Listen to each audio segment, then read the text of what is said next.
All right, everybody, welcome back to the Planet Film Network. I am one of your hosts, Sean Monk. And I'm your other host, TJ Cornwell, and welcome back to Planet Film Live episode. Don't know what episode it is. But what episode? Something. I don't know. I lost track. And as you can see from the title, we're going to be talking about a lot of different stuff today. House of Dragon review.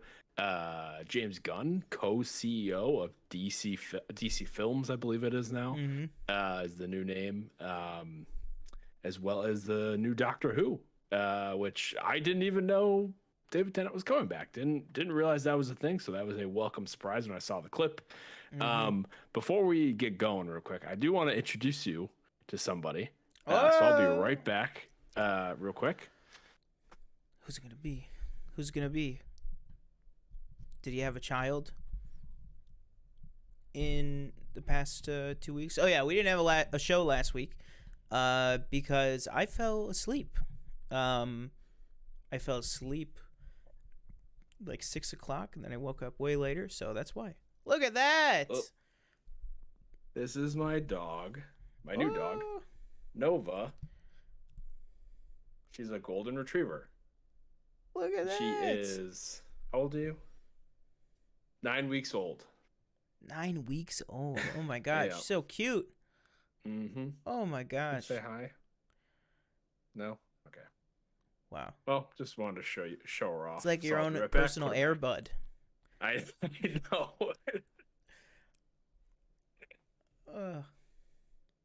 That is such a cute dog.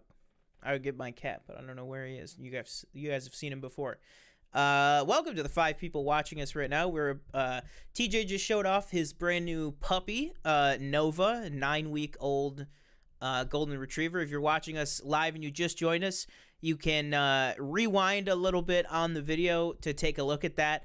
But yeah, we are going to what did you say? Michelle in chat said, "Watch, she's gonna grow into those feet." Yeah, probably. Yeah, she's already grown so much. Yeah. All right. So, first off, we are definitely going to be talking about the James Gunn news, bunch of other news. We got some trailer reactions that we're going to do for you guys that we've stayed away from, so that we could watch them right here, right now with you. Before that, though, what have you been watching? What have you been doing? What have you been up to besides the brand new pup? I haven't been doing much. We've been trying to still get take care of the backyard. It's still like kind of an issue at our house. Not an issue, but the most glaring thing that needs to be done. So we've been doing that. As far as watching, I haven't watched much. Obviously, I saw Black Adam, which we reviewed. That review is up on the channel right now. I watched the Netflix documentary, The Redeem Team, about the USA basketball men's team at the, was it 08 Olympics, I think. Oh, really? Pretty good documentary. What's that on?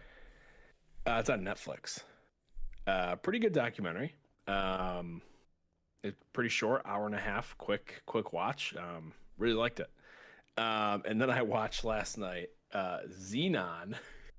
Oh, Xenon, Girl of the 21st Century. First because I've time? never seen that. Oh Yes, my first gosh. time. It's a movie. Did you just watch the first one or the trilogy? Yeah, just the first one. Danielle was okay. like, you gotta watch the movie. She really likes the movie. 100%. And I was like, okay, and we watched it. And I was like, yeah, this is definitely a movie.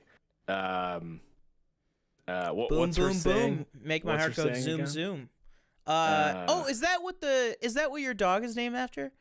No. There's Supernova Girl. Oh, okay. Yeah, Nova's just kind of like we were thinking of names, and people always jump to Lenova, and Lenova isn't either of our favorite pizza. So it's just, I don't know, it was just kind of popped up. But I enjoyed myself. But again, I'm not 12, so it's kind of like it's obviously a kids movie. Man, I'll tell you what though, we've come a long way for CGI. Holy crap! Oh yeah, oh yeah, 100%. I have been watching a lot of random stuff, but I have actually I got back this week into watching a good amount of things, which is, for some reason, I've just been like, not craving, but I've just been like enjoying watching these like pulpy disaster type movies.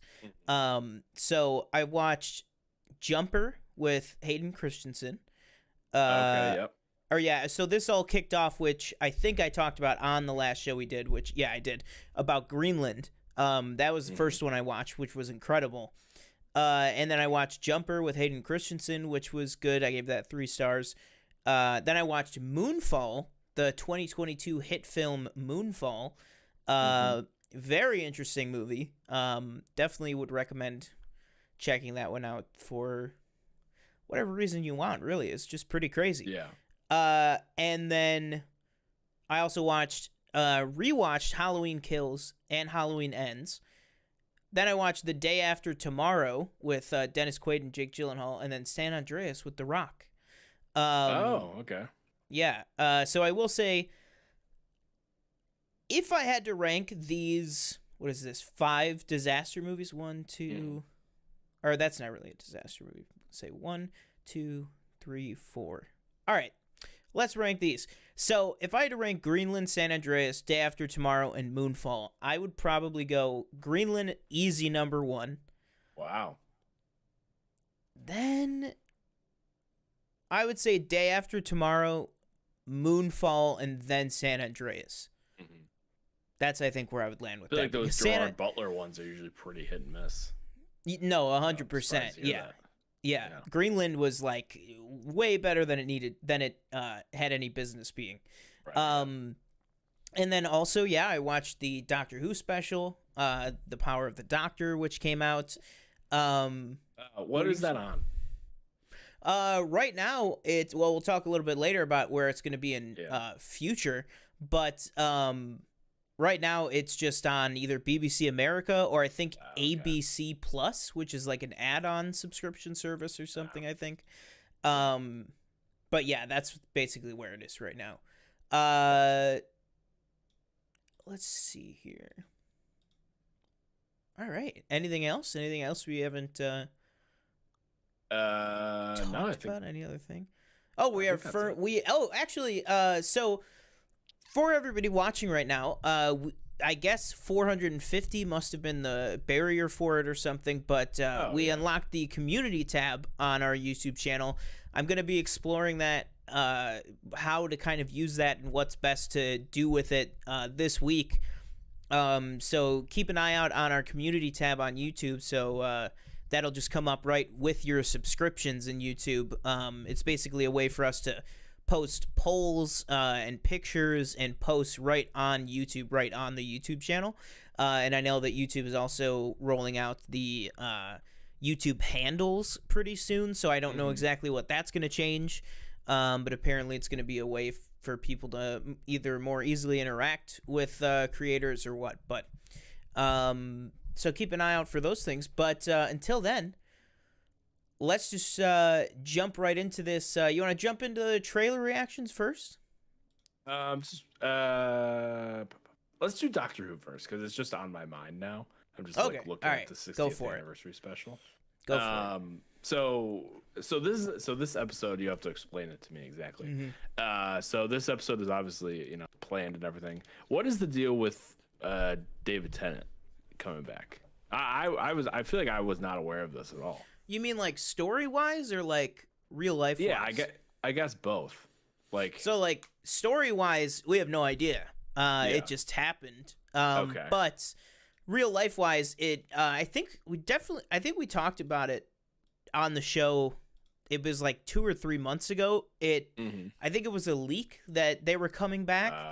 And then a bunch of the footage started coming out, where it was like, them filming on location stuff, which again, that's an awesome thing that a lot of Chris Chibnall's Doctor Who the past 3 seasons has really all been kind of on green screen a lot, like very, very much either building sets or whatever. But Russell T Davies, he's a real big proponent of real locations and stuff. So it was nice to see that. But yeah, in terms of story wise, we don't really have any idea. And in that in that teaser, we also got our first look at Ncuti Gatwa, who is going to be what we assume is who David Tennant is going to then regenerate into. Or there's also now theories going on that maybe he is swapping back and forth. Like he'll swap from looking like David Tennant to looking like Ncuti, like some weird thing's going to be happening to his body that the villain's doing or something. So I've seen that theory as well. But we won't know for like an entire year because after Power of the Doctor, we won't see Doctor Who back again until November 2023. Yeah. Which is crazy. But in November 2023, when it does return to all territories outside of the UK, it will be now officially on Disney Plus. I know we made a TikTok about this a couple months ago, that there was a rumor that Disney was looking to acquire the I think it was just the US rights, but looks like they closed the deal with the BBC to lock up basically anywhere Disney Plus will now officially be the airing place for Doctor Who, which is pretty cool. But yeah. So I'm just looking real quick at this Power of the Doctor episode. I was under the impression that the anniversary special that I was talking about aired the other day, but it was no, it is not the Doctor Who anniversary. It is the BBC's 100th anniversary of the BBC. Yeah. Okay, so it is an It was the anniversary special or the centenary special. It had some different name for the BBC, but it was an anniversary special. Because I was just looking at the IMDb, and it's like everybody that's like alive almost that played the Doctor is in this episode. So 100%. Yeah, I mean, if I do, I guess I should, if you want to get into the episode a little bit too, because I did post a quick reaction of it on the channel, but yeah, it just kind of was a end of era special. I guess I would kind of equate it to like Journey's End, which is kind of it wasn't an anniversary special, but it was David Tennant's kind of big season finale, and then David Tennant actually like died with the whole End of Time Part 1 and End of Time Part 2. But the actual season finale was this episode called Journey's End, where it was basically all the companions that Christopher Eccleston and David Tennant interacted with were back in it. It was like the one that you had Captain Jack Harkness, all these people.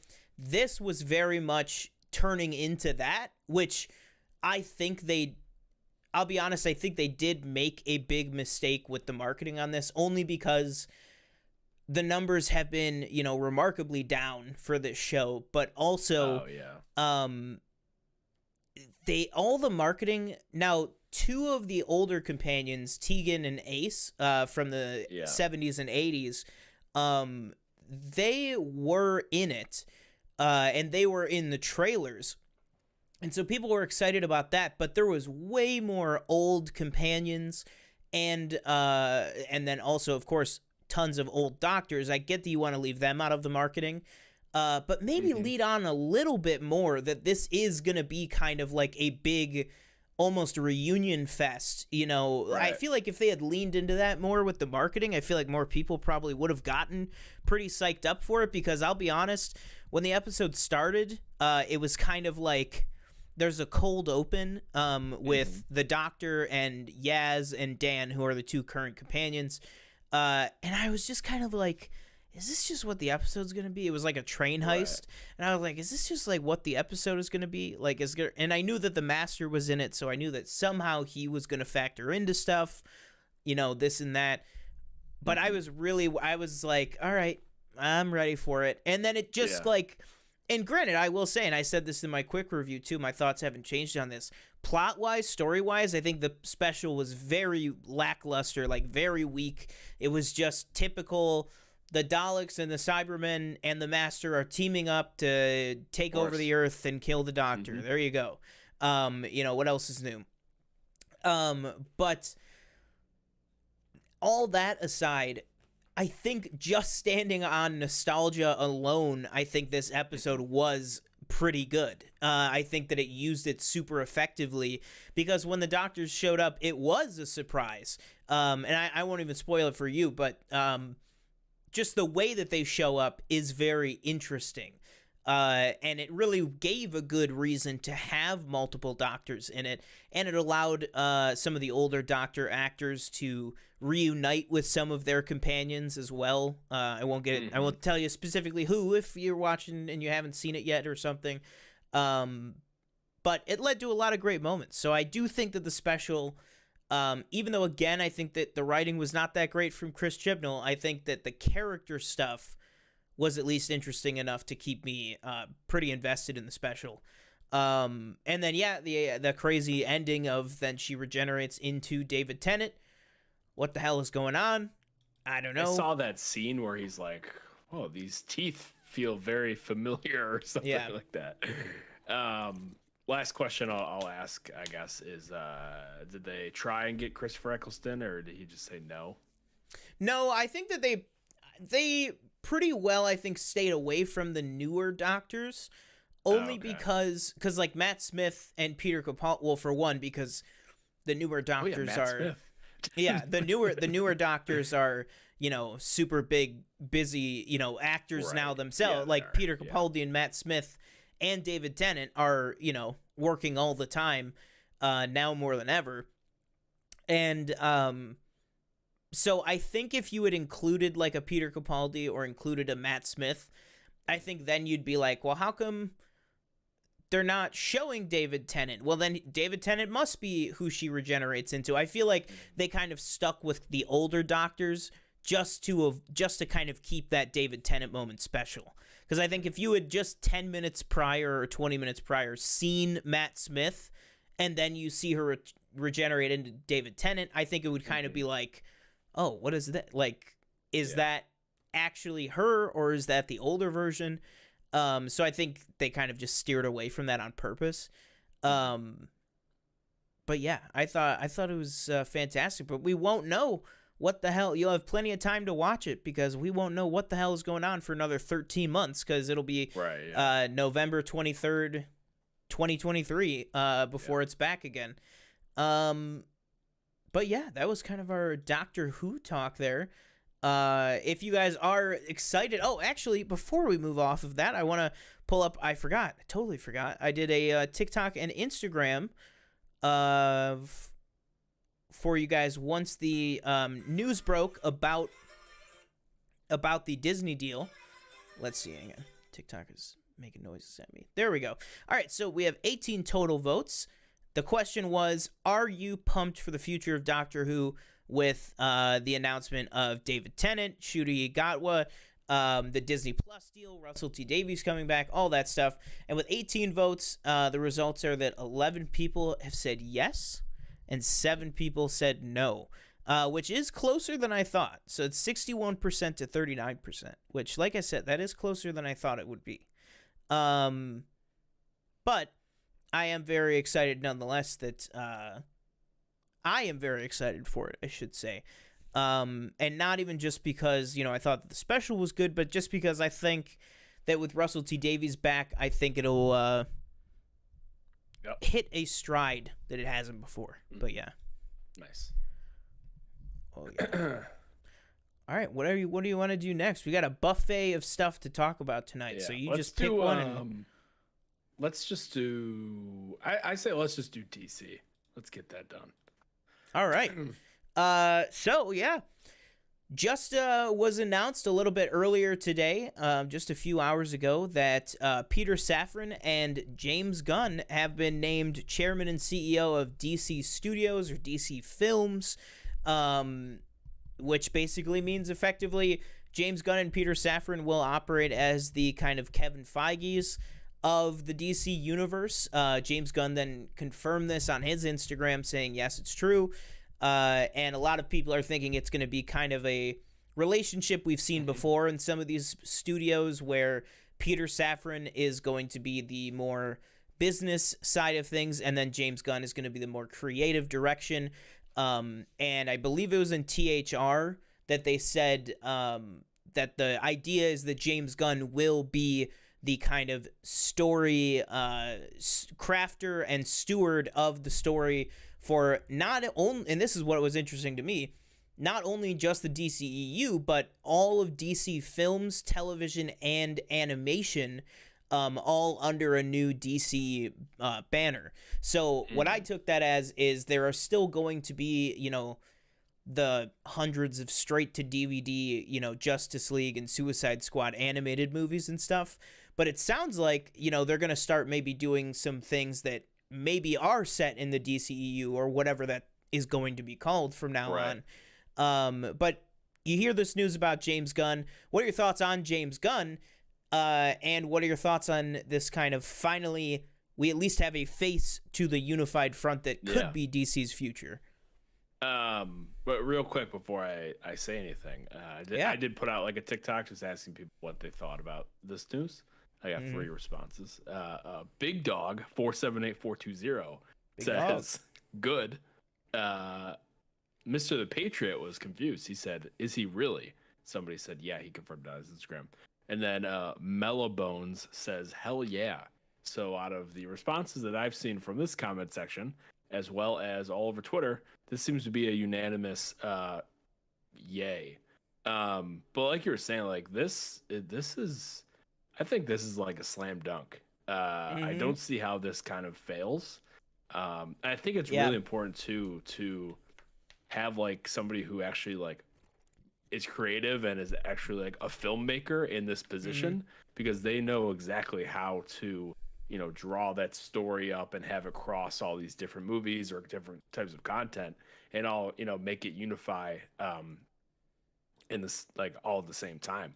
I'm pretty shocked too, because I don't know if this stops him from, making new things. I know we have Peacemaker season 2. I forgot if he said he was like not directing or something like that, because I thought that was something he said at one point. But I think definitely he's probably going to not direct as many as he did last time. But again, I think that sorry, just 1 second. There you go. Gotta freaking get a bot out of here. Be gone. Oh, it's 2 different ones. Great. All right. So yeah, I think I'm sorry, what was the question again? What was that? Oh, like that this not really a question really, but how this like helps being a filmmaker, having that experience that allows him to and like what like if he was gonna still do stuff. Yeah, I think so. I think probably, I don't really know of anything that he's specifically said on it, but if I had to guess, I think he probably already was going to do a little bit less than he did before, just because he does have Guardians much closer on the horizon for him. But also all of the Peacemaker 2 stuff, that was all announced prior to this deal going through. So the question is, is it a thing? Is he going to have enough time? It's not going to be as big a machine as Marvel is. It could be, though. It could be at some point. Well, obviously. I mean, yeah, no, 100%. I just mean right now. Yeah. Yeah, like, but also we hear reports that, like, Kevin Feige is apparently up in the stars, but apparently, is going to do a Star Wars movie at some point. But, like, if he could still have time for something like that, maybe James Gunn does have time to, come down and direct something, or, like, I think it's cool that we have somebody in a position like that, let's say they do, I don't know, the Colin Farrell Penguin show, right? The fact that your CEO or chairman could, if he wants to come down and direct the pilot, like, he's, award-winning box office, hit director James Gunn. So I think that it's awesome to have somebody in that position who not only, like you said, is in the industry of filmmaking and television making and all that, but has worked closely with Kevin Feige for so many years and is a fan of DC Comics and all the source material and everything. Like, somebody like a Kevin Feige, too, that just has a lot of that knowledge just ready to go, I think is going to be a huge help to kind of drive things in the right direction. And you have to imagine, like, this whole I don't think we know how long, Warner Brothers is talking to Henry Cavill about this whole thing, and I believe at Comic-Con, like, it wasn't like a surefire thing, so they didn't say anything. But you'd have to imagine, he did, maybe not he like okayed it, but he was obviously in the loop on this whole thing, and a day after it's confirmed that he's coming back, or a few days after, post credit, and then Henry Cavill puts out that announcement. They announce this, and I feel like right now they're on a really, we'll see if they can keep it up, obviously.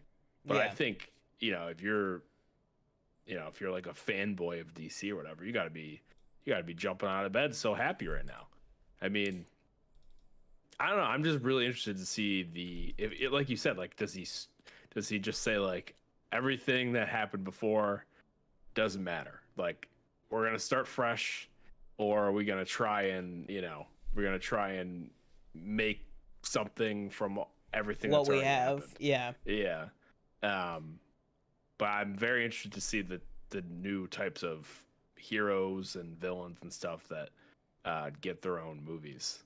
Just like, look, because Peacemaker is such a success, and I don't think if you would have told me 3 years ago this would be this character named Peacemaker who's gonna have his own show on HBO Max, who's gonna be a hit, I'd have been like, okay, don't know who that is, but all right, like, and that's something Marvel's done really well too, is just taking these characters that nobody really cares about that much and making them very popular. If you had told me, 5 years ago that two of my favorite comic book, maybe top two, I'd have to think about it, but two of my favorite comic book things to come out of 2022 would be a Black Adam Justice Society movie and a show about Peacemaker, and they're both starring two wrestlers, I would be like, what?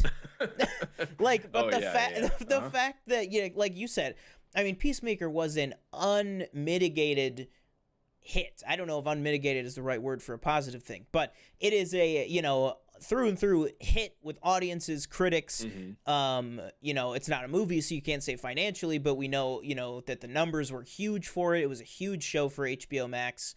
I think, it's right up there with House of Dragon and Euphoria for them for this year.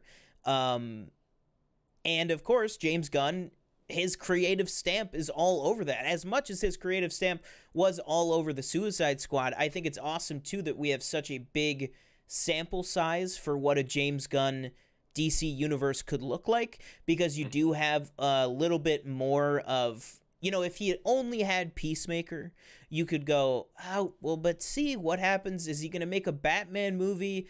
And then, well, I guess Batman's a bad example. Is he going to make a, Flash movie that's, all just laughing it up and making all these raunchy jokes and all this, adult stuff that's in Peacemaker?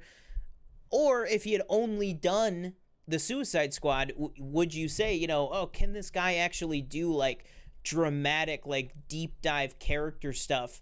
And because we already had the 1-2 punch of the Suicide Squad, which was a fantastic film, and then Peacemaker, he can show that within the DC universe, he gets it, he can operate in it, he can make all these cool references that fit in universe, like the, Batman's a hero, and he's like, Batman's a pervert, like all that stuff, like all these great jokes, like the Kite Man references. Like, I'm just trying to think back to all the fun stuff in Peacemaker. But I mean, if that's on a directing level, I can't wait to see him shepherd kind of the wider picture for everything. Because I'd love to see, what is James Gunn's idea for a storyline for Hawkman?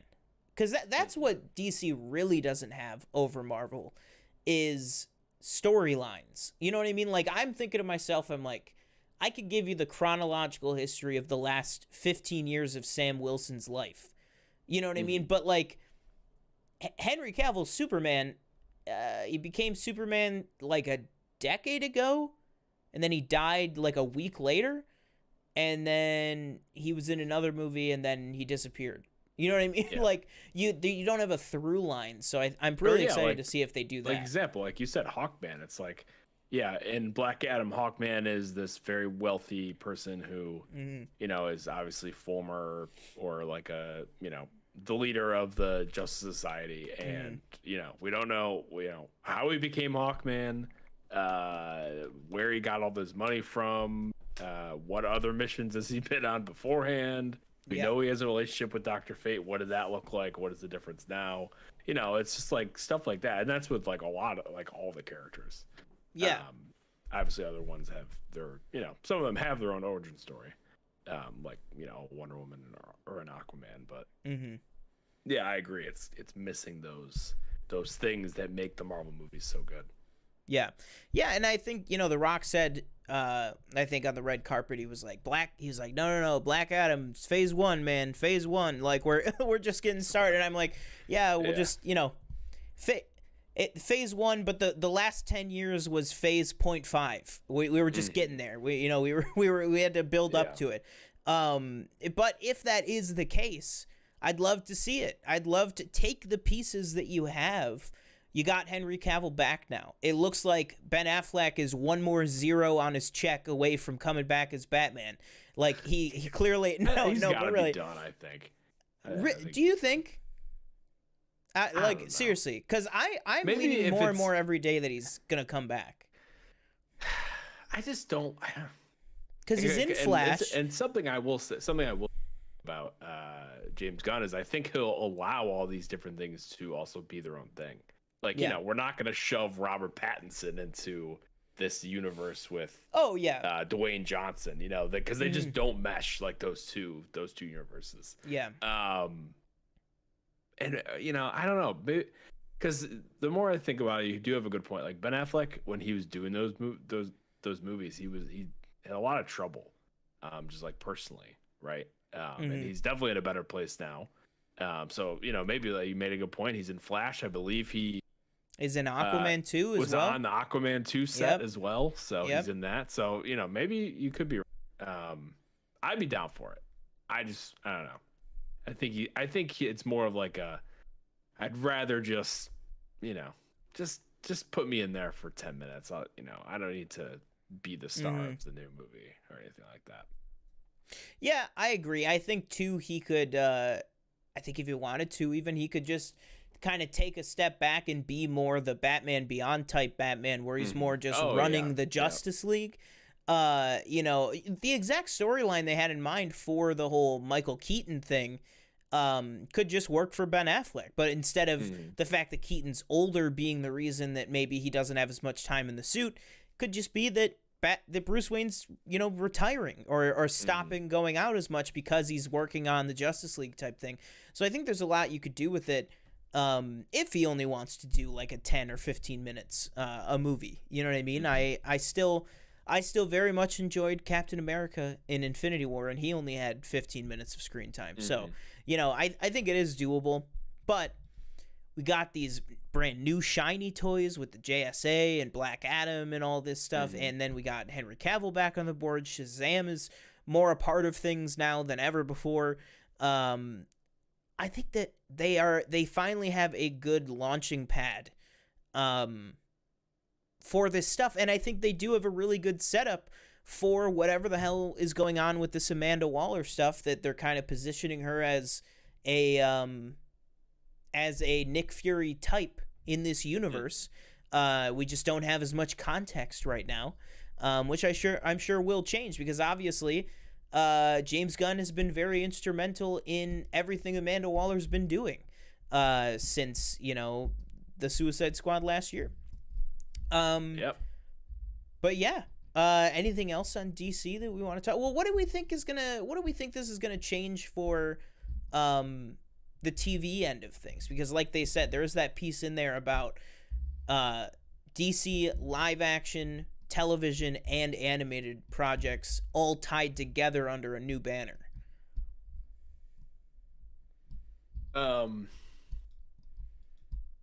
I don't know. Weren't they? What was that thing that they were like was it they were shutting down different anime things in Warner Brothers, or was that they were just like canceling a bunch of stuff? Both. It was. Both. Yeah. So I think you see maybe an increase in all of those different. In my opinion, DC is very good at their animated content. Sometimes the movies are hit and miss, but I'd say most of them are pretty good, in my opinion. Mm-hmm. Maybe I guess that's up to anybody's opinion, but I think maybe you see a little bit more of that. Maybe you see more shows like a Harley Quinn. Now, I've never watched it, and I know people love it, but it's a little bit more crude humor, I would say. Maybe you see more of that too, and I think you see a lot of more shows like with a Peacemaker type, which I think just thrive on HBO Max, just because that comedy is really good, and if you put together a cast that has really good chemistry, it's gonna make sense. And James Gunn has already started like laying in these too in these different like in Peacemaker that he did for HBO as well Mm-hmm. as Suicide Squad. So he's coming in and he's already kind of trying to he's already started to lay the new groundwork for what story he's gonna tell. So yeah, I'm really excited. Yeah, I think there's a lot of potential, and the last two things here I want to bring up for DC is basically I think yesterday or 2 days ago, we got a report saying that George McKay from 1917 is apparently the front runner to replace Ezra Miller as Barry Allen / the Flash in the DC films. Do you think that would be a good choice? Do you think it's going to happen? What do you think's going on with the Flash movie at this point? I think at some point Warner Brothers probably moves off of Ezra Miller. I just think they're more trouble than they're worth, probably. Even if the Flash does, amazing at the box office, and I know there's been reports that it's a very good movie. I just think they're more trouble than the company needs. Yeah. And the whole apology attempt did not fly. Yeah. I mean, if he doesn't go to jail, he's like charged with whatever. Like burglary or something. Burglary, breaking and entering, whatever. Yeah. I don't know much about George McKay. I've only seen him in 1917. I think that's. I mean, he was good in 1917. He was good in 1917. I always get him confused with another actor that I think Harry looks Dickinson very much like him. from Kingsman. Yes. Same. I always think they look very similar. And I always get them mixed up. I had to say in my head like 20 times in the past minute not to talk about, because Harry Dickinson was just in a new movie that came out, so this horror movie that was like terrible. So I was like, I gotta remember that it's not that guy. It's the guy from the Oscar-winning Sam Mendes movie 1917. So it's like gives me a little bit more confidence. Right. But I think I'd be interested in seeing him in that role. Yeah, I think I would be very interested as well. I think it's definitely it would be a very big difference with how he looks, because they just very much visually look different. Ezra Miller is much more, he's got kind of they got kind of boxy features with dark black hair. George McKay, I feel like he's a little bit like lankier. I think it'll be interesting. But yeah, I think it could work. I have confidence in Andy Muschietti or whoever is going to be making these decisions. Maybe at this point it is going to be James Gunn, or maybe these decisions are already made and we're just going to find out about them at some point. But either way, I think it'll be good. And then what are your thoughts on this just in general, Cavill being back? Do you think we are going to get Man of Steel 2 soon? Because Henry Cavill did then follow up Black Adam with that Instagram post. Right, yeah. Where he said, this is just a taste of what is to come. Yeah, I think Man of Steel 2 directed by James Gunn? No, actually, Zack Snyder coming back. From Army of the Dead? I don't think so. No, I think we probably get it in the next, I don't think it's like, 10 years away or something. I think it's maybe next 2-3 years we probably get that. I was hyped though. I think we were both pretty high. It was spoiled for me, unfortunately. I saw a TikTok leak or whatever. But your reaction, you were very excited. I was pumped, man, when he showed up. Not the best conversation between him and Black Adam. Still not sure where Black Adam stands in this DCEU, hero, villain, It's we don't know. Still Vulture and Morbius, Black Adam, Superman. Right. As far as post credits, we should talk conversations go. Yeah. What I will say is, I hope the next movie isn't like Black Adam versus Superman. I feel like that's just moving too fast. We need a solo Henry Cavill Man of Steel too. We don't need like, a bunch of other characters mucking up the works in that movie. And they should go back into Shazam and just edit Henry Cavill's face onto Superman. I think just extend release the IMAX enhanced version. Yeah, yes. Release the IMAX version and just have it be just that one scene is just a little bit higher, and it's just Henry going, what? Yeah. But last thing on the whole James Gunn DC thing here, just quick question. What do you think this means for James Gunn at Marvel? I think it's kind of done. I mean, he's made all these Guardians movies, all been quality, I'd say. And we're gonna get the third one, I think, next year. Yeah. Is it late next year, or is it like mid-summer? May 1st, I think. May. Okay. Yeah. So, yeah, I think after Guardians 3, I think he's kind of, is kind of finished with Marvel. He's moving on to DC. And I really don't think you become the CEO of a DC films and then continue to make content for Marvel. Like, you'd probably want to work for the company that you're employed by. Yeah. So. Yeah, I think it'll be interesting because I think my gut tells me, well, for one thing, I think it's great that you see, like you said, I mean, this guy directed, now a TV special, 2 amusement park rides, and 3 films, and a lot of stuff on 2 Avengers movies. He has done a lot of work for Marvel over the years. And I just love that something like this is happening where this guy found, obviously he had success in the horror genre, but this guy found so much success with Marvel, really kind of came up with them starting in phase 2, learned so much from Kevin Feige, and then he can go and take over this, literally the highest position. He is running DC everything besides the comics.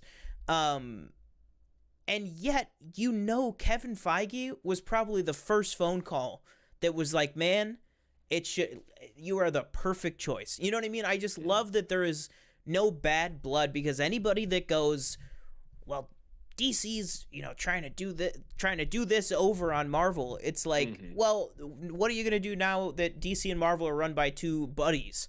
You know what I mean? Like, and I love that. So I feel like it's even something that,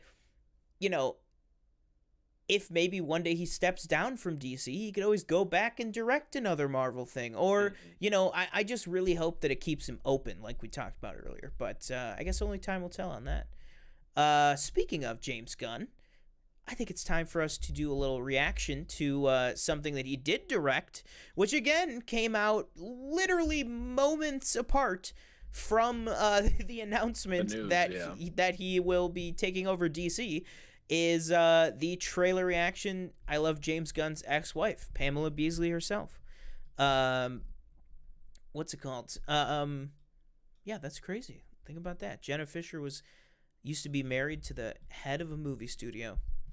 Should have stuck with it. But anyways, I digress. So we're just going to clip this out real quick, guys, if you bear with me. If you are joining us, we are about to take a look at the brand new trailer for Marvel Studios Special Presentation, the Guardians of the Galaxy, Holiday Special, official trailer. So let's just go ahead and dive right into this. I love this intro. Yep. Oh, Geek Ledger. All right. I just saw on the calendar that right now on Earth it's almost Christmas time. We don't have time for trivialities like Christmas. Does he sound very different? Come on, Nebula. His character, Sean Gunn. He's not as toothy. Oh, they're going to Earth.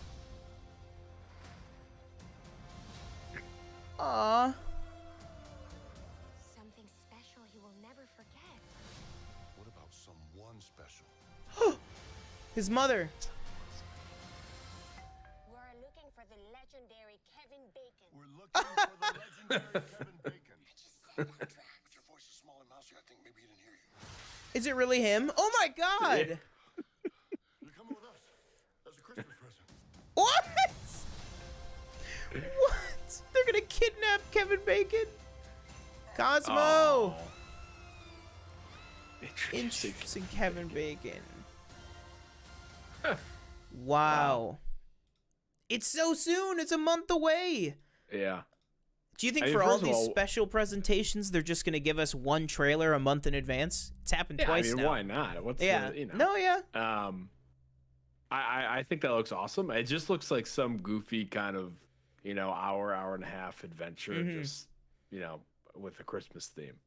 And Absolutely. like we said, this is a new format for Marvel to kind of mess with and see, what different stories, what fun stories that they can tell without having like a direct impact on their universe as a whole. So yeah, I'm excited. Yeah, I'm excited as well. I think that it looked really cool. I love the idea of Star-Lord feeling like down in the dumps because, well, for many reasons, but Gamora chiefly among them probably. But I love the idea that the team is just trying to cheer him up, which is funny because I guess they pass. I just think it's funny that in Thor: Love and Thunder, Star-Lord seemed to be the one that had it all together. But Right. I guess but I guess Christmas is more emotional. But I really liked that, and like you said, I think it just looks like an hour, whatever it might be, 50 minutes, 80 minutes of just fun.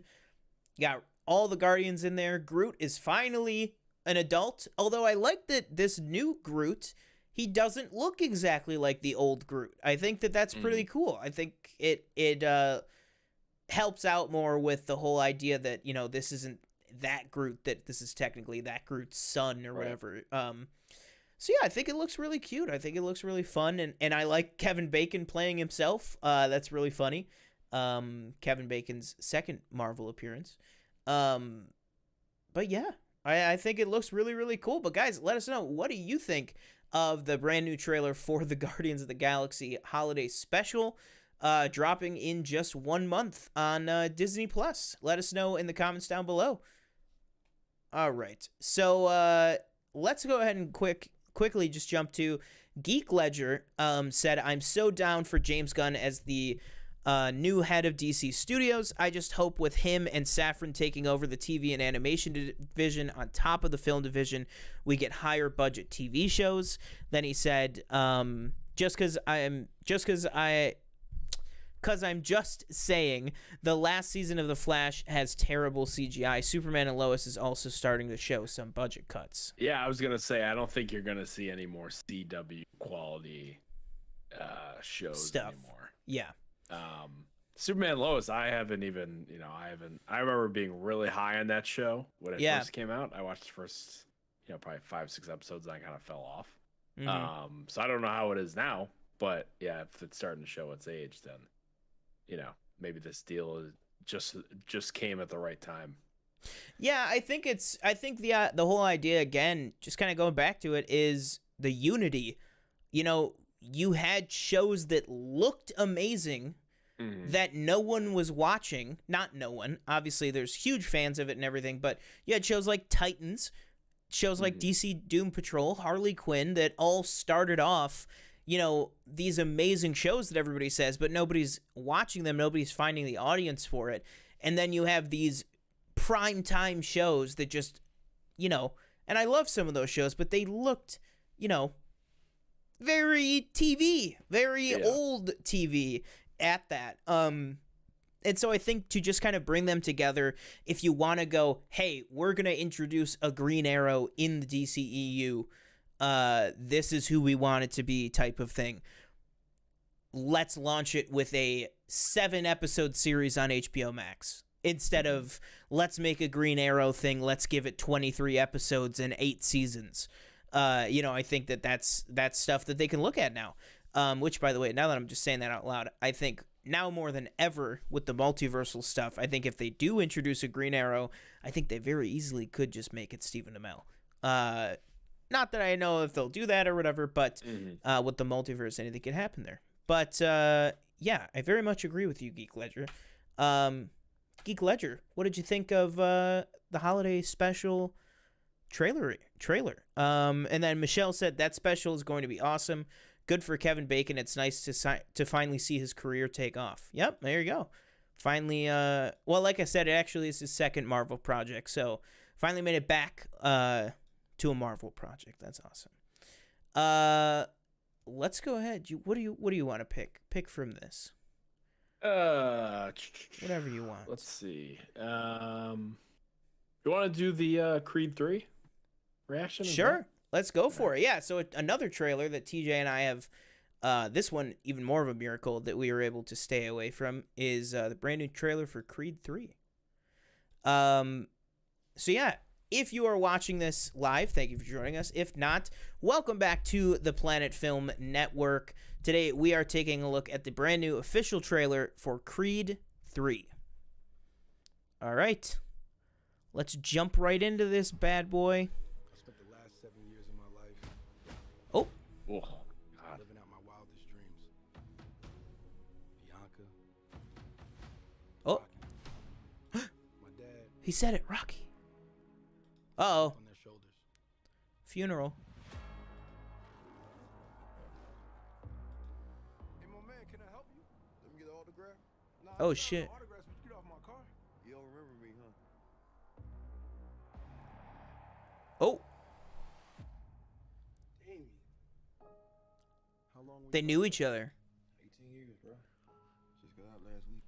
there? Glad to have you back out, huh? I know I've been away a long time, but kept myself in shape. I Oh. still got gas in the tank. Come by the gym. Thank you. Jonathan Majors jacked. Curious what happened with you two. I didn't tell you. We was like brothers. I was the best, though. But I never got a chance to prove that. That's cute.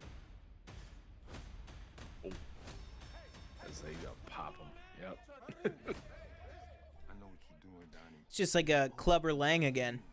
Damien's fighting the world and he's trying to hurt people. I vouch for you. You think you mad? Try spending half your life in a cell. Jesus! Watching somebody else live your life. Ant-Man doesn't stand a chance. Threatening me? Something is going on with you. Damien was like family. Oh shit. Did he kill somebody? Then maybe you just have to find him. Do what I gotta do. Some of my methods you might disagree with me. These are family ties. I recognize mine. I know that they needed me. Traumatic stress, watch it manifest. Got my only fear. I ain't scared of death. Whoa. This is so intense.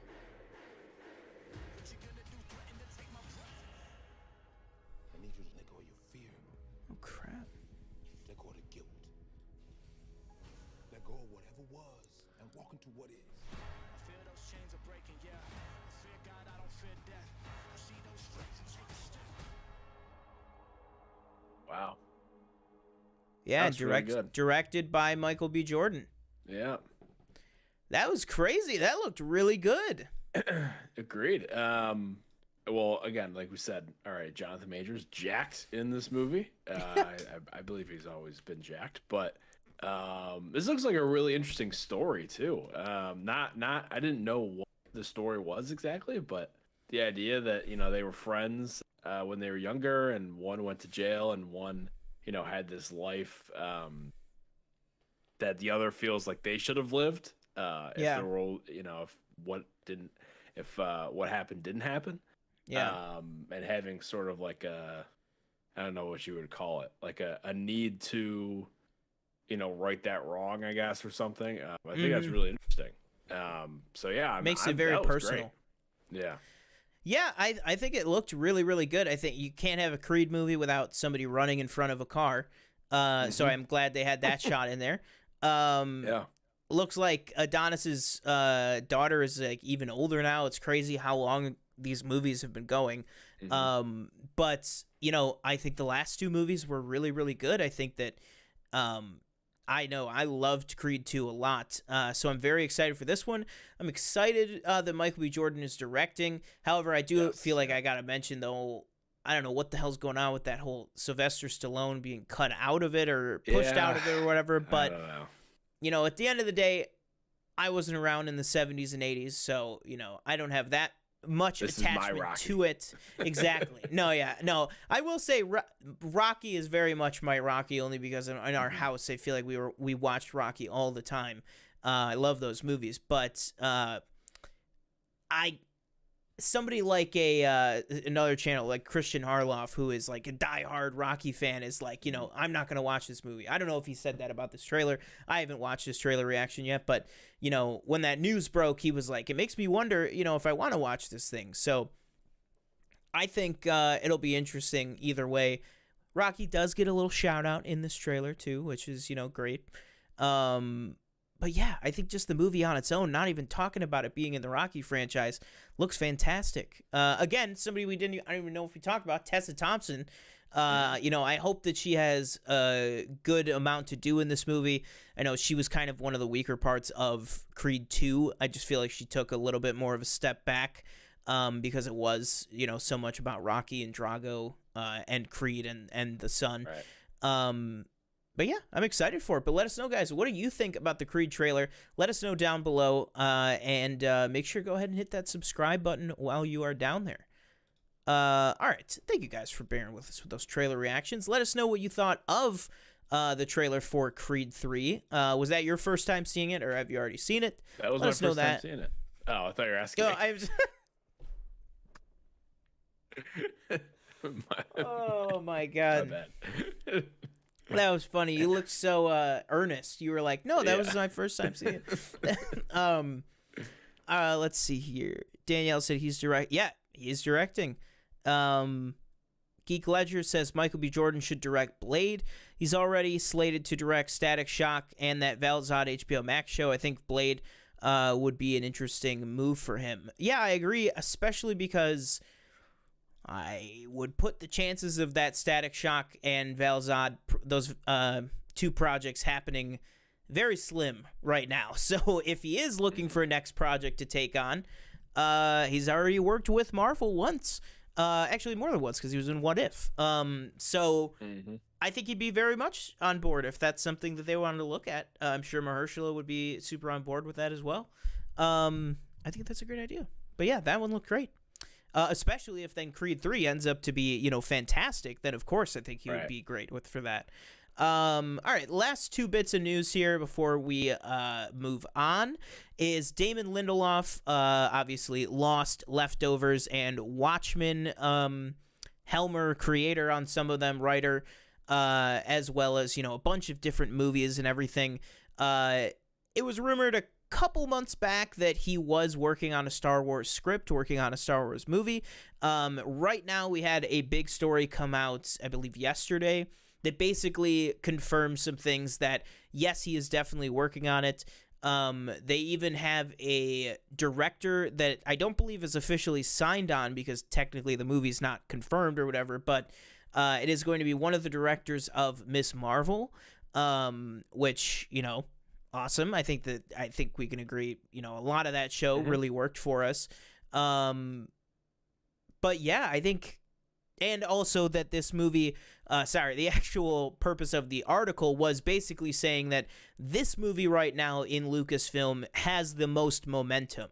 They got the script handed in. They really liked it. They focused immediately on trying to get a director locked down for it. They did that. So it seems that this movie right now has the biggest, the fastest trajectory to actually maybe happening. But then we also got a report saying that Chapek is very unhappy with the output of Star Wars films, aka none. So, you know, I think there's a lot to break down there, but, you know, I know you watched Watchmen, right? Yes, of course. Yeah, of course. Yeah, it's been so long. Yeah, so we both, you know, really liked his work on that, of course, but what if this is kind of the Andor of movies? You know what I mean? This, you know, I think Damon Lindelof what if this is going to be like a movie set in Star Wars about like a class struggle, or about, you know, it's supposedly set post episode 9. So maybe it's what does it actually look like for the regular people of the galaxy to put life back together?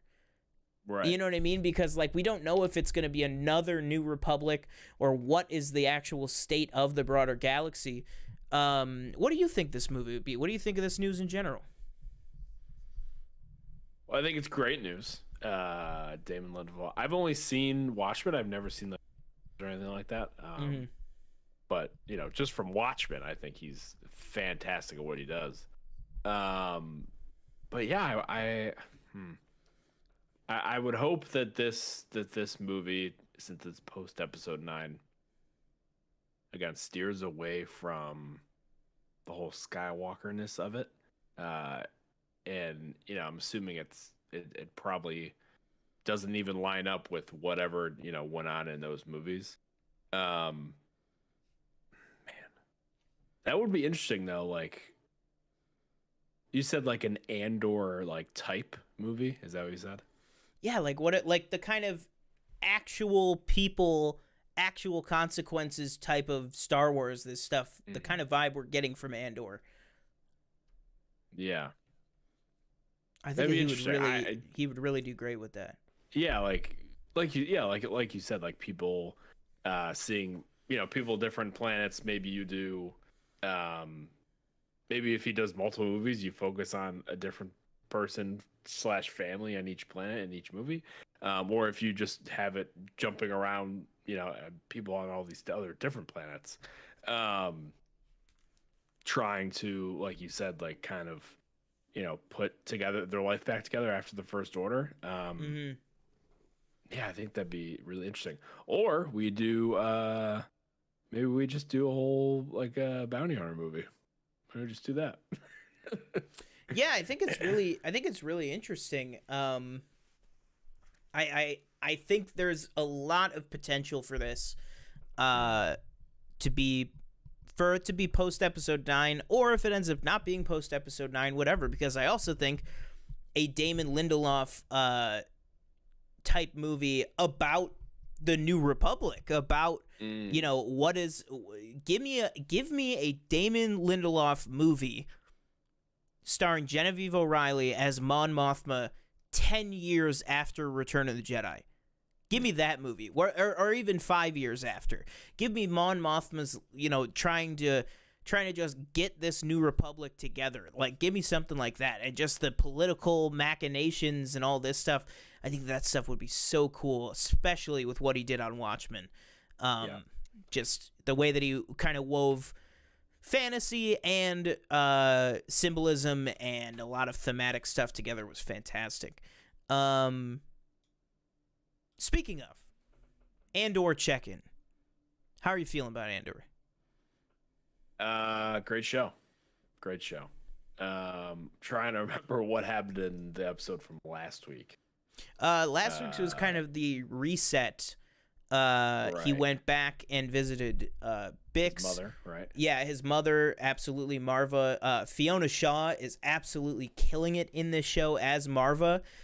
So emotional. I think that the line that she had where he said, you know, she tells him to go, and he says, "I'll never I can't go without you. I'll you know, never be able to not think about you, and I'll always be worrying about you." And she was like, "That's just love."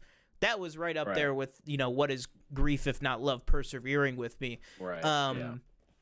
So I thought that was fantastic. But yeah, and then him going to the kind of beach planet.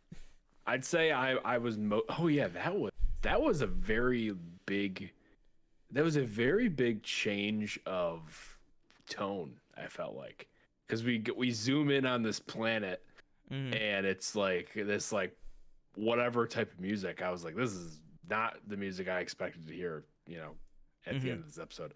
Something that, you know, really interests me going forward in the show is what's her name? Basically the Empire, Miro, her kind of Dedra? still trying to, you know, figure out what is going on and being stopped at like every single turn and just keeps going.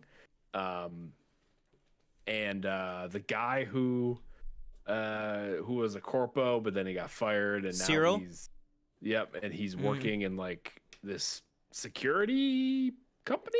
right? I Something think like it's it's the Empire, but I think it's the Security Bureau or oh no, she's with the Imperial right. Security Bureau. The Standards Bureau. That's what it is. He's in the Department of Standards.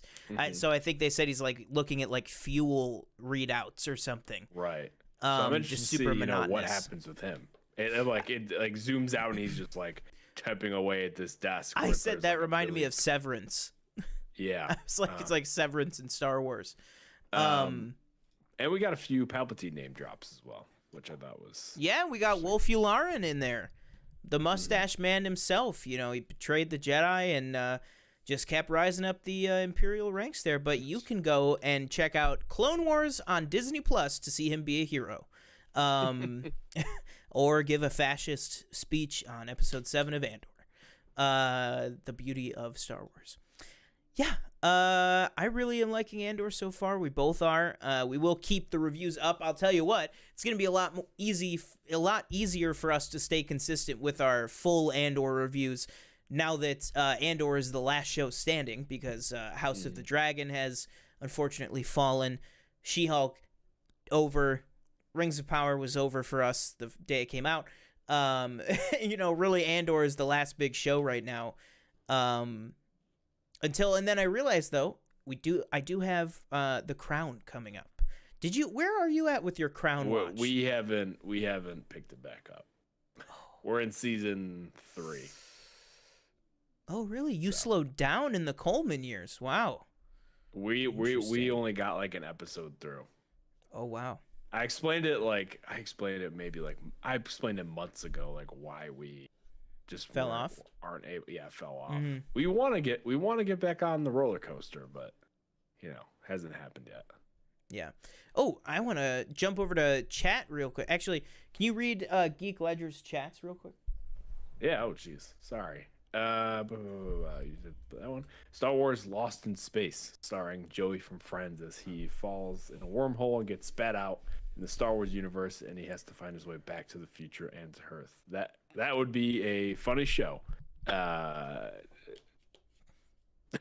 don't even know who you would cast. Maybe not Joe. Maybe not Matt LeBlanc. Now, maybe you get somebody more that comedic. Dennis that Quaid is relevant. I shouldn't say that is relevant. That is more popular now. Mm-hmm. Jack Quaid. Hey man, you joke, but it could be. Yeah. What are the repercussions of putting a religious order as the protectors of the galaxy? How does the galaxy move forward in a galaxy where the Jedi essentially committed genocide against the Sith? And he said, idea for his movie. I think. Say you. I say yes, absolutely. I think that that would be an awesome idea. I think that if it went into those things, I think it would, because maybe that's your answer to doing a post episode 9 thing is, okay, we're going to do a movie after episode 9, but it's not going to focus on any of the main characters. So maybe it's not focusing on the Jedi, but it's focusing on maybe the government who is trying to figure out what to do with the Jedi. The whole reason that everything kind of came crushing down is because the kind of separation of church and state, aka the Jedi and the Senate and the Republic, just kind of got broken down. So I think that would be awesome. What is these people are so powerful. It's almost like The Boys, right? What do you do with the Supes? What do you do with the Jedi? Should they even have a role in our society, or is it better to just move on? Let them be wanderers or a thing of the past type of thing. I think you could do a lot of stuff with that. So I like that a lot. And then real quick here, I just want to get your thoughts. We missed last week. That is my bad. I talked about that earlier when you were getting the Nova. What was going to be our main topic for last week, we'll talk about real quick here, that it looks like Harrison Ford is going to be General, or I guess he's no longer going to be General or Secretary of State, but he is going to be playing Thaddeus Thunderbolt Ross himself in both Captain America 4 and in the Thunderbolts, and then presumably however many more appearances Ross will have in the MCU. What do you think? And can you even believe that this is happening? Yeah, I am a little surprised because Harrison Ford, he strikes me as somebody who probably doesn't want to do any more franchises. Yeah. I feel like Indiana Jones would have probably been his last one. But, it looks like he signed on for this Thunderbolts movie to take over the role of Thunderbolt Ross. And I'm excited. I think it's a great choice. He's instantly recognizable. And I think he can, I think he'll do a very good job of embodying the character that William Hurt did when he was playing the role. Do you think he is going to either A, grow his hair out, B, have a wig, or C, just go with whatever he's got on his head the day of filming? Because Ross definitely he definitely has a very like coiffed, like gray and silvery like hair look to him. And Harrison's a little more just kind of on his head. Yeah. I think probably I think he'd probably just get a wig. That's what I figured too. Yeah. Just because I'm just sitting here trying to think about it, and it's like, of course that fits. Like, of course that is perfect casting. But then I'm like, have I ever seen Harrison Ford with a mustache? Like that, like, I'm thinking about that in my head right now. And I know I've seen him with a beard and stuff. But like Harrison Ford just with a straight up mustache in like a 3-piece suit. What is that going to look like? Like, you know what I mean? Like Indiana Jones, he's always a casual guy. Like, what is he going to look like, all done up like Thunderbolt Ross? I think it'll be very interesting. But yeah, amazing news, obviously. A little shocking. Although I'm sure, just like his answer to why did you come back for 2049, the money. So I am sure he said, how many planes can I get if I do this? Okay. So how many crashes can I pay for? But no, absolutely awesome news. Really excited to see it. And the fact that we don't even have to wait that long. Cap 4 is less than 2 years out. They already have director, script, everything. So it sounds like they're going to be pretty ready to go. Harrison Ford wore a suit in Working Girl. I know he wore a suit in Working Girl, but he also was like a 40-year-old man who just looked like a man in a suit. I'm talking about like in Blade Runner 2049, the guy just was wearing like sweatpants and a gray t-shirt with a pizza stain on it the entire movie. You know what I mean? Like that's basically, it's literally what he's wearing on the poster too. But not that there's anything wrong with that. I'm just saying it'll be interesting to see him kind of in character again. I'm gonna need a classic like line from one of his previous movies. Yeah. For example, get off my plane. I knew you were gonna say that one. Yeah. Him and Bucky are gonna get into a fight in the second act, and he's gonna say, "You know what, Barnes? Get off my plane." And then Bucky's gonna be like, "Gladly," and then just jump out the side. Right. Yeah, no, I think definitely he's definitely gotta like scold some people. Sir, whoa. Oh my God, where's Banner? Have you seen? All right. Anyways, let's move on to not even our main topic, but our closing topic, which is going to be a long topic, because we did miss last week's. We actually have double duty to do here. Which is, if you are just joining us, welcome back to the Planet Film Network. Right now, we are going to be talking about House of the Dragon Episode 9 and then also Episode 10. Now, TJ, just for the sake of putting it up as its own video, let's do a quick, 5 minutes on Episode 9, and then we'll just open it to a discussion about 9 and 10. But going back a week in your brain machine, how did you feel? We got Rhaenys bringing the power back, Alicent crowning her son, literally kicking Aegon dragging him, kicking and screaming to be crowned in the dragon pit, and then obviously that amazing end, but also some great moments with Allison and Rhaenys during the episode. Kristen Cole being an absolute piece of shit. You know, a lot of great stuff to love and hate. So how did you feel about episode 9 as a whole? That was another fantastic episode. I thought that the big thing, remember how we were like, oh, the something always huge happens at the second last episode. I felt it was almost reversed in this season 1, where it's something really big happened in episode 8, for example, and episode 10, which I found very interesting. Not that nothing happened in this episode, but I feel like the two biggest things were in those two episodes. But yeah, I thought the Rhaenys and Allison conversation was awesome. The end, of course, was amazing. Rhaenys just blowing up this church that that the king is being named at, and basically, I was like, she could end it right there, but it's like too easy. Can't do it that way. Yeah. I won't kill these 10 people, but all the poor people that I just exploded out of the floor and crushed to death is okay. But yeah, I did enjoy the Laris strong thing. That was weird. Ooh, that was weird. I was not like, a good what look. Are we doing? Not a good look for either one. Yeah.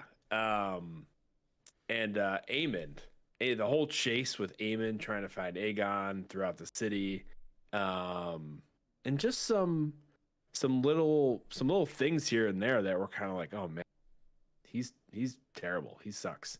Like, I think they kind of make a nod that he has like multiple children, possibly, just scattered around the city. Correct? Yeah, that you see that little kid too. That was brutal too. Yeah, I was like that's crazy. Yeah. And I'm assuming Game of Thrones time, like Game of Thrones from a few years ago. I'm assuming that's out. Maybe that's outlawed at that point, right? Yeah, I think so, because that's what Massaria asks Otto. She was like, the only thing I require is, stop the fighting or whatever. So yeah, I'd hope by the time it's outlawed. Yeah, and one other thing that I just found interesting was I think Allison has pushback towards Otto at one point. I don't remember exactly what it said, but I was like, "Thank you, Allison, for it's kind of like a battle of wills." Yeah. Yes, thanks for standing up for herself. Although Rhaenys though immediately goes right back at her and is like, "Can you not see that you're just this pawn?" I think she said like not that specifically, but. And we're like, thank you. That's what we've all been saying. But yeah, I thought it was a great episode once again. Yeah, I totally agree with everything you said. I do also agree that I think as far as Game of Thrones episode 9s go, I think this is a little more Baelor, like a little more season 1 of what happens to Ned at the end of episode 9 of season 1, where it's just a very good, interesting episode that then something absolutely insane happens in the last 5 minutes. And I think that that's what we got. I don't think that this was a Blackwater or Battle of the Bastards or, Reigns of Castamere, Red Wedding type thing. I just think that it was a very solid episode. Definitely not my favorite of the season. But it was still amazing. Like, I agree with everything you said. Even something you didn't mention, like the two Kingsguard, Eric and Arik, the two twins. I liked they were the ones sent to go find Aegon, and I liked that they had the kind of argument with each other. These like twin brothers about one is like, trying to tell his brother, like, look at all this terrible stuff Aegon's doing, like, he shouldn't be our king, all, like, this, that, and the other, really trying to get him to their side and everything, but then the other brother's just not having it, and then you see in episode 10 where the two brothers land with their allegiances, but I like that was set up in here, even something that, not these huge characters, just these two Kingsguard that are gonna, go one way or another, and I like that we got that focus in this episode that was so chaotic. But yeah, I think that it was a fantastic episode again.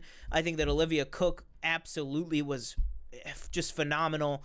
I hate that just by nature of this show, it means that her and Emma Darcy are going to have to go up against each other in the awards, which, sucks. But I think that either one of them deserve to win. I also think Rhys Ifans is a lock for supporting actor. And then I think also, of course, not really to have to do with episode 9, but I think, of course, Patty. I personally, I've seen a lot of TV in 2022, and I do personally think, and I'm including Bob Odenkirk in this, I think that Patty probably deserves the win with just what I've seen so far. Because he just absolutely came in and crushed that role. I mean, he just became that role. He was Viserys. He dove in not ankle deep, but he dove in head deep, with both hands open into this role and just completely crushed it. And then of course episode 9 is the last we'll probably ever see of him. I was so sad in episode 10 when Matt Smith had the highest billing on the show for the first time, which I was like, oh God. But then it makes sense because it's going to be Matt Smith's, show going forward. Right. He's very much the biggest star going into it, so I understand that completely. But yeah, I thought episode 9 was great. I know I kind of got off the point there, but I thought episode 9 was fantastic. I would say probably MVP acting-wise was definitely Olivia Cook's Alicent. MVP character-wise, I think was Rhaenys, not even just for the end, but I think that when she is going toe-to-toe with Alicent, and Alicent's trying to dig her claws in, and Rhaenys is like, you don't think I know, what you're doing? You're just a freaking, you're a pawn in this just as much as anyone else. And just completely, kind of verbally undressing Alicent of any power she thought that she was going to have over Rhaenys. Kind of like it, I've been at this game since before you were born type of vibe. Not to mention she was also being held prisoner in her own chambers, which was insane. Right. Yes. And I really liked the whole kind of getting her out. I liked we haven't talked about it yet for 9. That whole bit of Eric guiding Rhaenys to the dragon pit to try and get on her dragon. And her kind of, getting kind of moved around. And I like just not even calling major attention to it, but just showing how little anybody cares about the common people of King's Landing right now. That you have the Kingsguard or the City Watch literally just corralling and pushing people into the dragon pits. You know what I mean? They're literally just like, nope, yep, you're going. Everybody's going. Just go. It's absolutely horrible. Just so that Alicent can, pull off this. Alicent and Otto can pull off this coup in front of as many eyes as possible. But yeah, I thought it was absolutely great.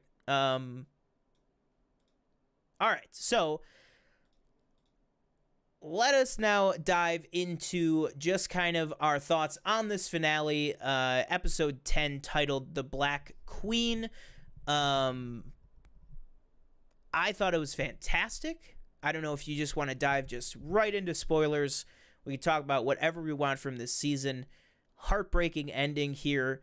I think a lot of people saw it coming, but the way it happened, it was done. Yeah. It was just so sudden and shocking. But let's just dive right into it. What did you think?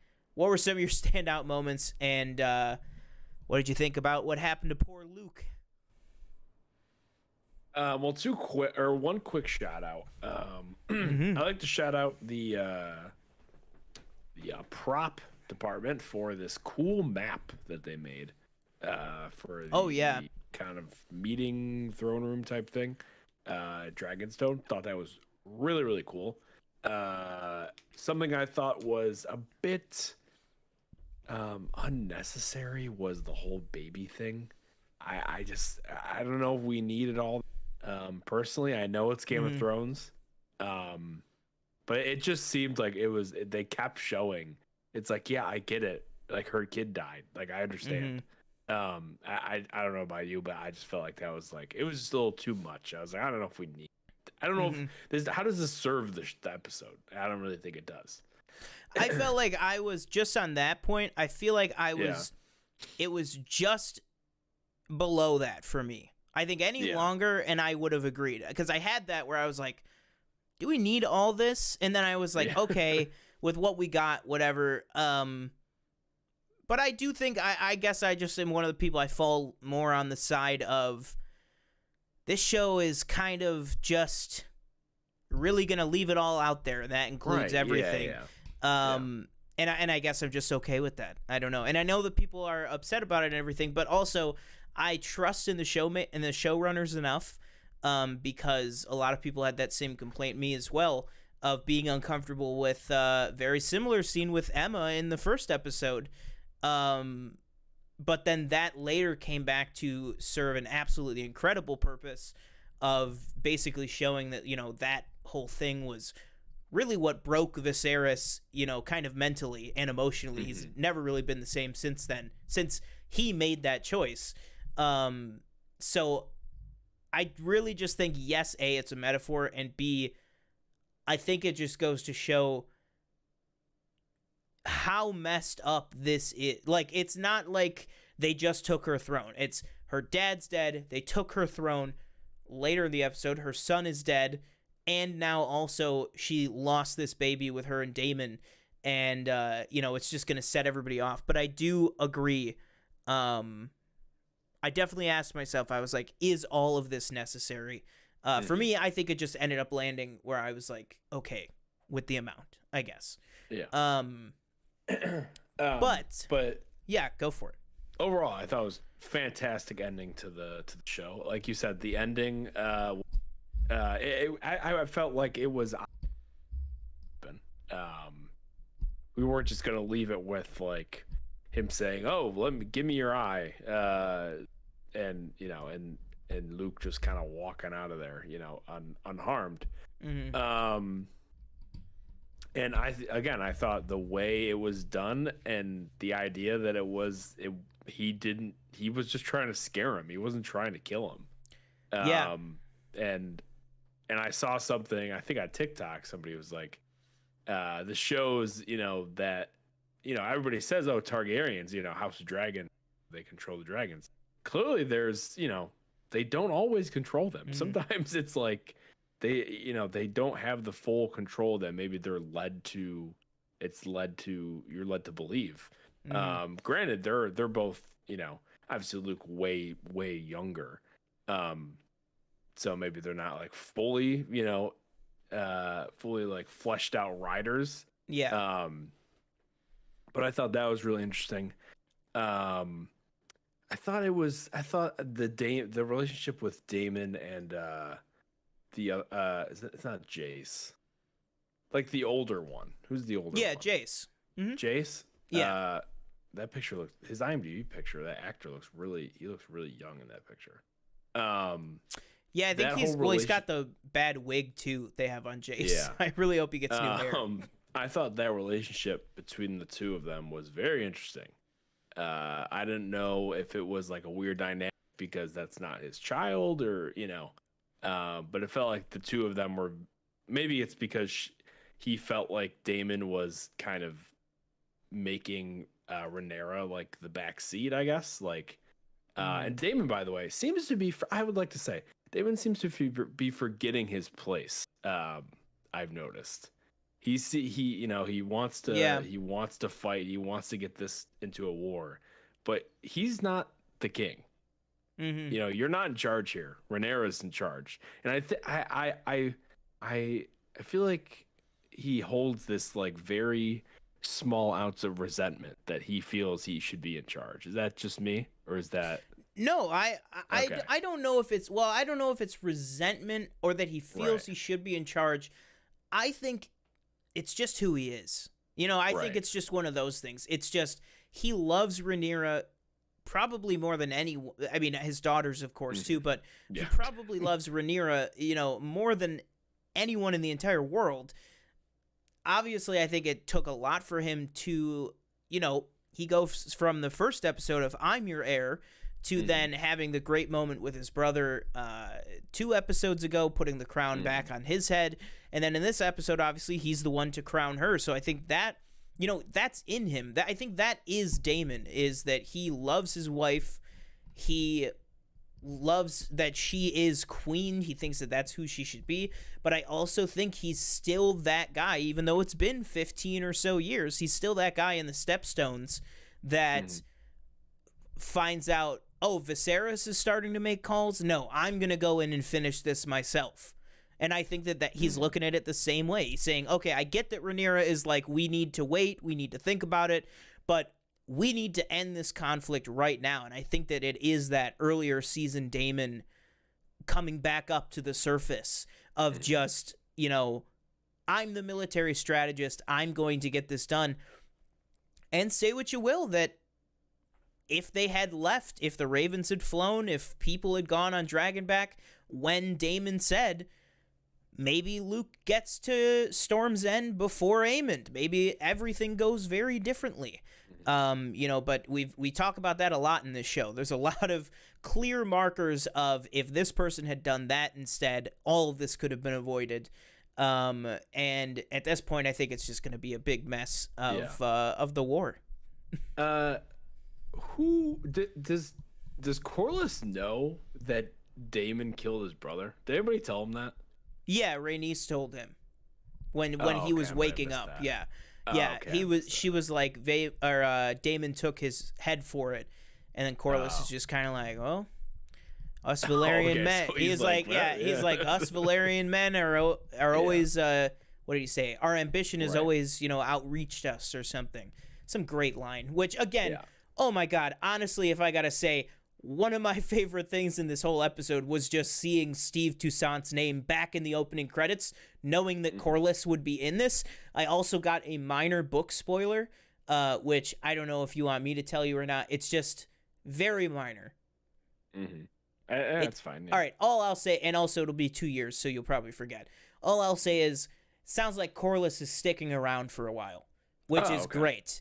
I heard just that he has an official position in Rhaenyra's court.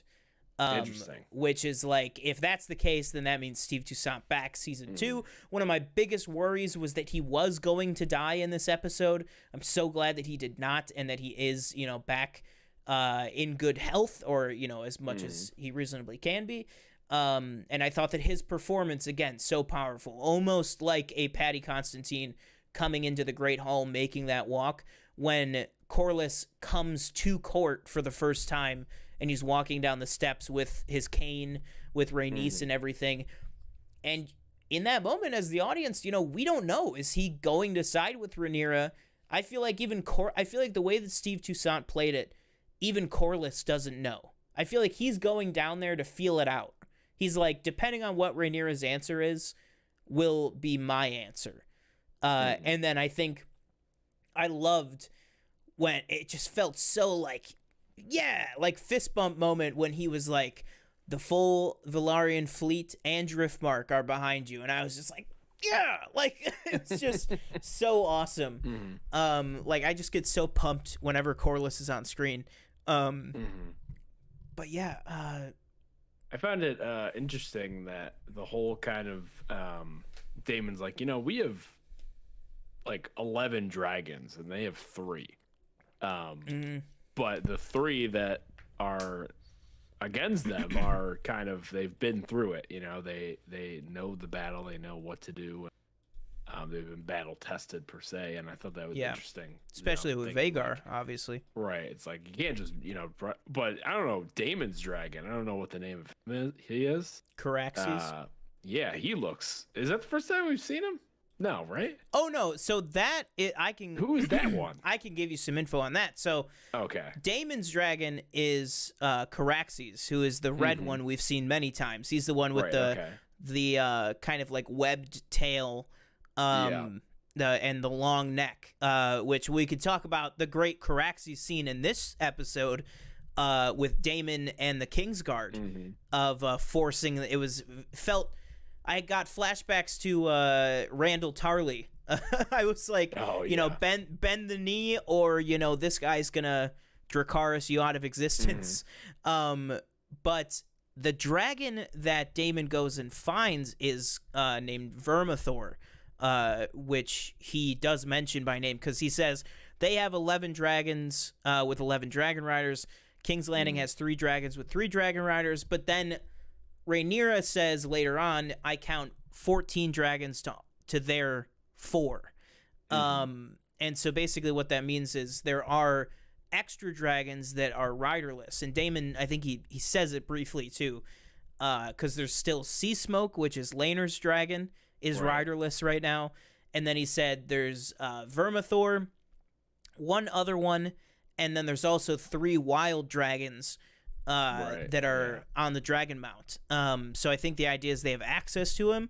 And Vermithor, I don't know spoilers for what actually ends up happening with him, but Vermithor was a previous dragon rider, basically second biggest to Vhagar in terms of size and age. Okay. So that's why he looks so gnarly. But then also apparently some of the wild dragons that will come in later on in the story are even bigger. So, I feel like there's going to be a lot of cool dragon stuff coming up. But yeah, that was Vermithor, who it looks like Damon is maybe trying to what do they call it? Not imprint on, that's Twilight. Like trying to You just mean like tame, kind of bond with, or something, whatever they call it. Yeah, exactly. I feel like he's trying to see if that'll work, just because if we talk about their strategy a little bit, their strategy sounds like is their first move is to try and take Harrenhal, which does have me a little bit worried, because anybody who goes to Harrenhal usually burns alive. So, but it sounds like he might need Vermithor to do that, Vermithor, which will be interesting. Also known as the Bronze Fury, according to Game of Thrones Wiki. That's pretty cool.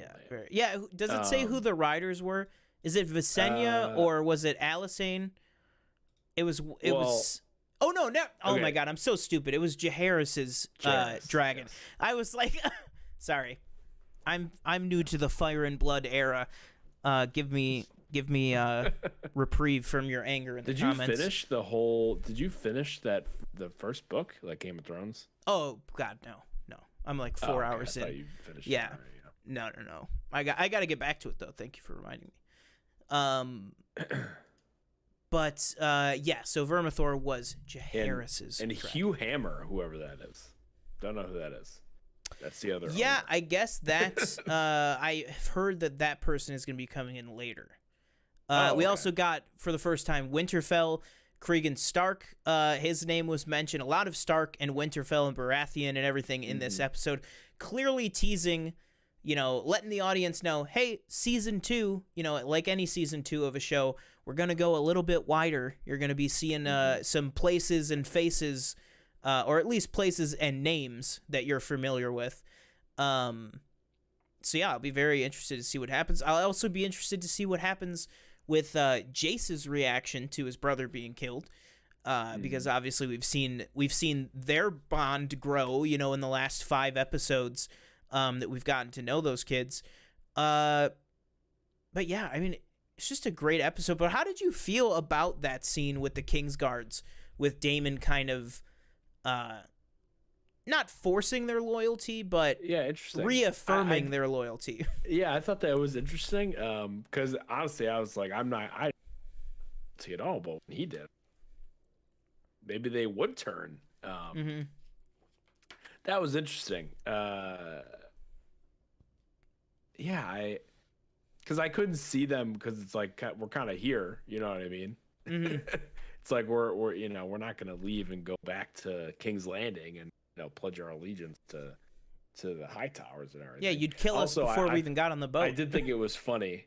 Granted, Alicent's, they didn't take the High Tower name, But I did think it was funny how the Hightowers are not mentioned at all in Game of Thrones. So you have to imagine that, maybe it doesn't go too well for them at the end. Yeah, I'm trying to think. Trying to think of all the Hightowers and Valarians or maybe they are mentioned that were in there at one point, but no, they're not like a main house or anything. The only thing I can think of is if maybe Sam, when he was in Old Town, maybe said something about them. Mm-hmm.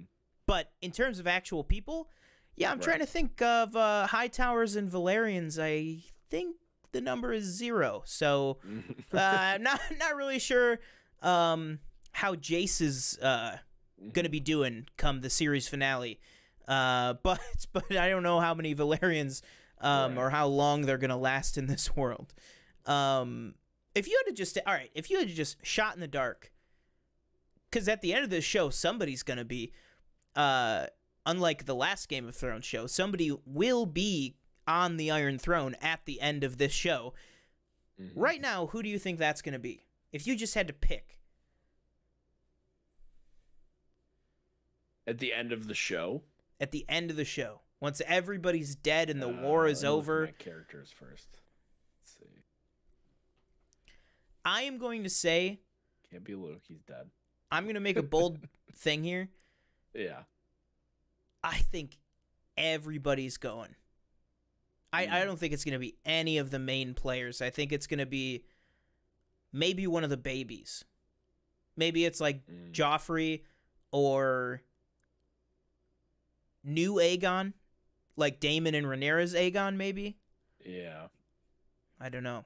Give me oh man, I really hope it's not any of the Greens. Better not be Aemon. Yeah, I really just hope that Aegon dies. I think it would be really bad to be this invested and then have the Greens win the war. Mm-hmm. Man. I'm just looking at the Targaryens, I'm assuming. I'm gonna go with Jace. Jace seems like he has a good head on his shoulders, and he, would be able to maneuver all of this. All right, man. If you just said, we gotta clip that out for 3 years from now, because if you just said Jace has a good head on his shoulders and he gets decapitated in like season 3, I can't. That's gonna be too perfect. Yeah, I think I agree. I think he's really trying with his learning the High Valyrian and everything. Mm-hmm. We know some sad fates about some favorite characters of ours that were spoiled in Game of Thrones. I don't remember any of that. So that's why I'm not. That's why I'm not saying the name. Yeah. So I think Jace is a possibility for sure. Mm-hmm. But yeah, I think it's just gonna be. I think they're all just gonna kill each other. I think all these main players, and then, I don't know, maybe we have a Hand of the King watch over things until one of the small babies comes of age. Maybe it's somebody who's not even born yet. I don't even, I don't know, because they keep, every video I watch, they keep saying, and in season 2, there will be more babies. There will be more children again. Mm-hmm. They just keep making more and more children, which is insane. But, all right, last thing I think we'll do, just a little fun thing. Let's talk season 2. What do you think is happening? Who's dying first? What's going to be the big shock? Is there going to be a time jump? What are we doing? I don't think any time jump because, or if there is one, maybe just a year or two, but just because the war it's right here, like it's coming, like we're right there. So I don't think there would be that. If there is a time jump, very minimal, I would have to imagine. I think Otto's gone. I think he's gone this season. Really? Yeah. Mm-hmm. Yeah. It's just he would be the most. I mean, if I were, I thought he was going in this episode. I'll be honest. Yeah, that I is thought fair. Damon was just gonna ice him. Oh yeah. But he held back. I'm gonna go with Otto, and I'm gonna go with one of Allison's children as well. Don't have a pick on which one, but you took one of my kids. I'm gonna take one of yours. Mm-hmm. I feel like I'm gonna say I think I agree. I think Otto is definitely a goner. And then I would say maybe I feel like another black has to go. Maybe Rhaenys. Maybe she doesn't make it out. Maybe she does end up, fully joining the fight as kind of a sacrifice. Although I don't know, because I'm trying to think, like, not a lot of people died in this first season, but then again, a war is about to break out, so, like, a lot can happen. I don't know. I feel like it could really be anybody, but I think we both agree, definitely, I think that Otto is definitely a high priority target for a lot of people involved. But yeah, that will do it for our House of the Dragon. I'm sure, of course, we will still be talking House of the Dragon on and off, different times, all the time. We love the show. I think you could speak for both of us on that fact for sure. But yeah, that'll do it for right now. Unfortunately, their show is over and so is ours. So I will leave you with that. Will do it for this week's episode of PFN Live. If you liked what you saw, be sure to follow us at the official PFN on Twitter, Instagram, and TikTok. I've been your other host, TJ Cornwell. Go ahead and comment below with your thoughts on anything we discussed and hit that subscribe button, and we'll catch you in the next one. Boom.